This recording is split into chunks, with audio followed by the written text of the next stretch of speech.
course, the idea of actually plugging in your pieces that make up the computer was original with us. See, everybody today builds them with cards that are plugged in.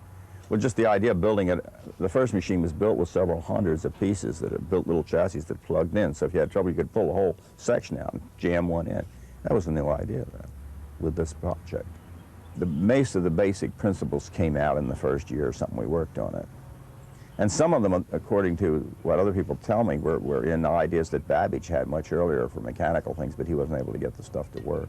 The machines have practically always been capable of doing things that people weren't quite ready to do or didn't quite ready to know how to program decently. It's the software. This industry has been spending more on software development than hardware development now for over 30 years. Software is the name of the game.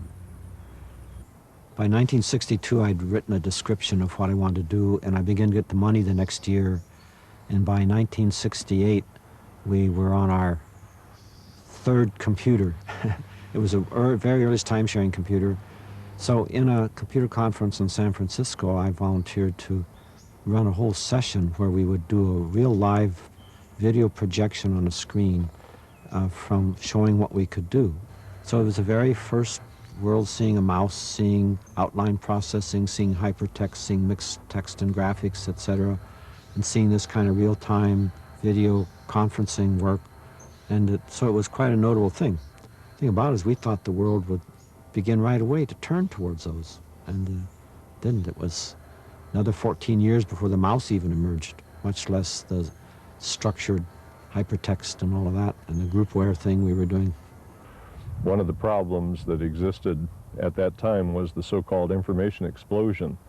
There had been so much publishing post-war that it was nearly impossible to determine if a particular topic had ever been addressed in publication.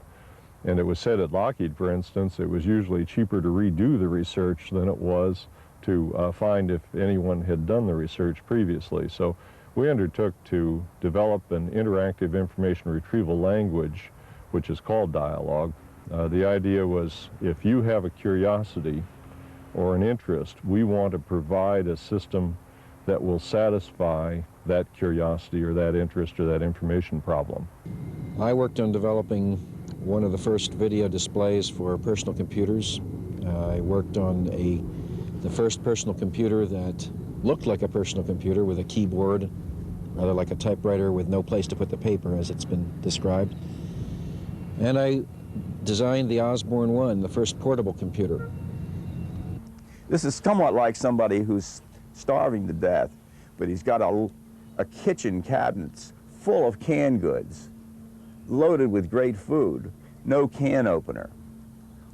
In many cases, what the computer was is just a can opener to open all the stuff that's been sitting around for a long while waiting to be opened and worked on.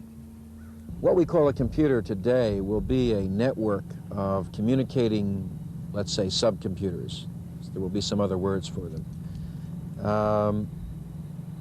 A lot of them will be portable. They'll be carried in the pocket. They'll be on hand when you need them. The marketplace for the products, and both the consumer and the producer in the computer, at least the interactive computer marketplace, has been mostly focused on individuals in the past. And that it'll be a very different marketplace when it's an organization that's saying, I need to buy products, beginning with the network